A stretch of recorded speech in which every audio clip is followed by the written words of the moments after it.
আসসালামু আলাইকুম গাইস, আজকে আমি বরম চালাইছি। আবার কারণ আছে অবশ্যই, ছোট সিঙ্গারা খানিতেছি। তো আইয়া পাইছি যে সিঙ্গারা কড়াই ছাড়া গরম কড়াই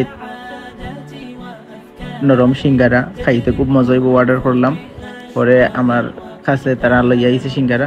দেখতে খুব সুন্দর, ছোট ছোট সিঙ্গারা, যেগুলো খাইতেও খুব স্বাদ হইব ইনশাআল্লাহ। তো আমি বিসমিল্লাহ হইয়া শুরু করছি। একটা সিঙ্গারা লইলাম, লইয়া অল্প একটু সস দিলাম, এটা তারা নিজে বানাইন, এবং পরে হালকা বিট লবণ যেটা স্বাদ আরও বাড়ায়, এবং এক টুকরা লেবু যেটা এটার স্বাদ আরও বাড়ায়।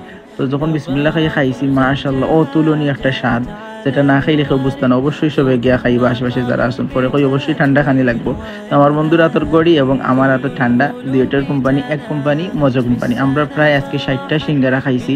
পরে কই তার স্পেশাল খরই চাও আছে, ওটা অর্ডার করছি। তো এটাও আইছে, মাশাআল্লাহ খুব স্বাদ, যেটা কেউ না খাইলে বুঝতে না। তো ভিডিও ভালো লাগলে অবশ্যই লাইক, কমেন্ট এবং শেয়ার করবা।